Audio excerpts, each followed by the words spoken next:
In our last video, we shared the Normandy part of our road trip and we mentioned a few spots just across the border in Brittany that we think are 100% worth visiting if you can. If you haven't watched that video yet, we share our top tips for planning a road trip in Normandy, tips that are still applicable when traveling in Brittany, plus our must-visit places, so definitely go check it out. But in this video specifically, we're covering places we visited, what we saw, and of course what we ate in Brittany, France.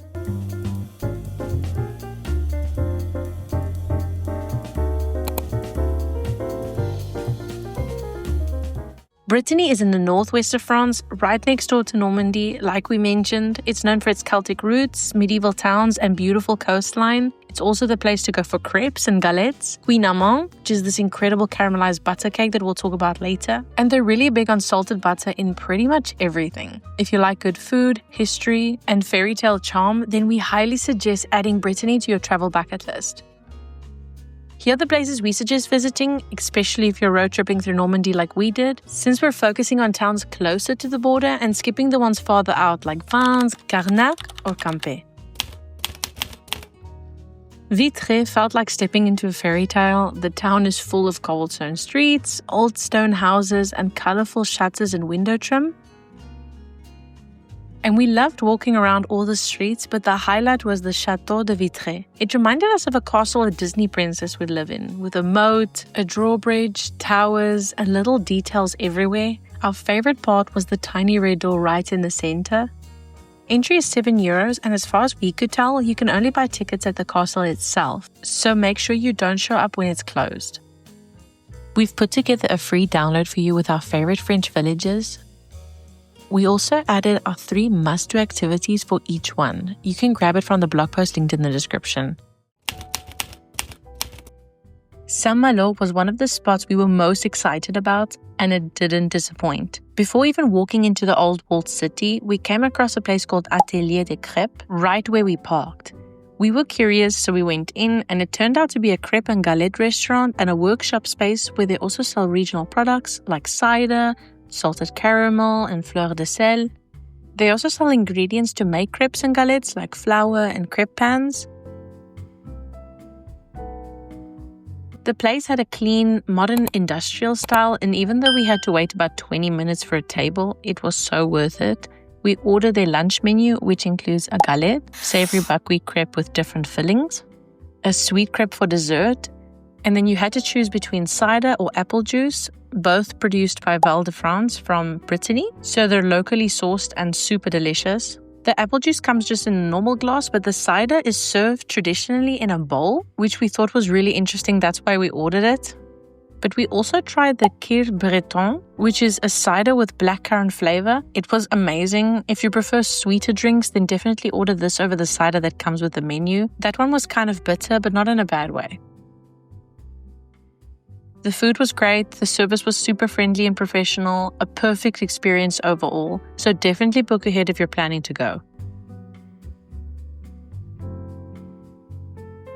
Inside the walls, the area called the Intramuros, we walked around the old streets and found a little bakery stand selling Queen Amman. It's a traditional Breton pastry that's flaky, buttery, sweet, and caramelized on the outside, similar to a croissant in the sense that it has all the layers, but it is a little bit thicker and of course it's sweeter. Definitely try it if you see it. Then we stepped inside one of the most unique cathedrals we've ever been in, called St. Vincent Cathedral. The layout felt like secret passageways instead of one big open space, which made it even more interesting. Unfortunately, my phone died right before we went in, so the videos don't do it justice at all since I had to film it with my brother's phone. You're just going to have to trust us on this one. It's really worth a stop.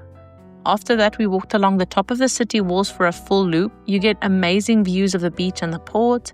Saint-Malo, like a lot of Brittany, has a medieval Celtic vibe. In fact, Brittany is one of the 6 recognized Celtic nations, along with Ireland, Scotland, Wales, Cornwall, and the Isle of Man.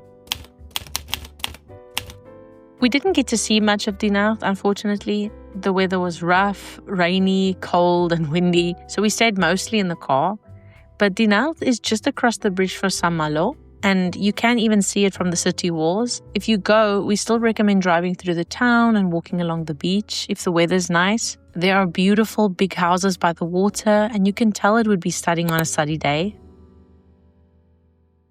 We just took a drive through the streets and the houses are honestly spectacular. We didn't go to Rennes on this trip, but we have visited before and wanted to include it because it's the capital of Brittany and the closest major city to most of the other places we've mentioned. It's known for its mix of medieval half-timbered houses and modern buildings, and there are a lot of cafes, parks, and museums. We had an amazing tartine there, which is basically an open-faced sandwich, usually on rustic bread, and we've written a full blog post about what to do, where to stay, and where we ate. It's linked in the description.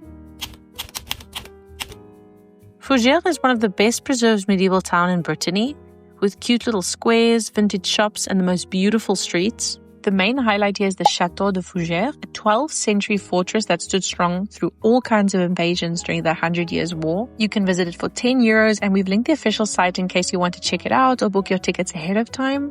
For an absolutely gorgeous view of the chateau and the whole valley, make sure to stop by the public garden next to Église Saint-Léonard.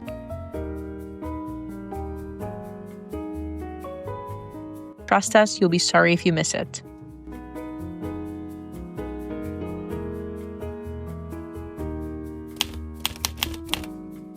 Just about an hour from Fougères is a cute little town called Dinan. Dinan is known for its beautiful half-timbered and stone houses. It's full of medieval charm. One place you have to visit is the Basilique Saint-Sauveur. From the outside, it might look like just another church, but trust us, the inside is gorgeous. For the best view in town, head to St. Catherine Tower Viewpoint. You'll get an incredible look at the old bridge, the port, and the river below. It's seriously stunning. And of course, we had to try some local pastries. So we stopped by Jan de Bretagne and loved the lemon and apple tarts. The berry one was okay, but not our fave. They also sell tons of regional products, so naturally we grabbed a jar of salted caramel because we cannot resist salted caramel in this family. Thanks for watching. If you want more ideas of where to go in France, head over to our France playlist. We share our favorite towns, cities, and villages, plus tips that will help make your trip smoother and more affordable. And we highly suggest you download the free travel guide that we've added in the description. It's a list of all our favorite villages in France, some in Normandy, some in Brittany, some in Provence. Plus, we added 3 things to do in each place with links and photos and everything you'll need, so definitely go check it out. Until the next one, safe travels.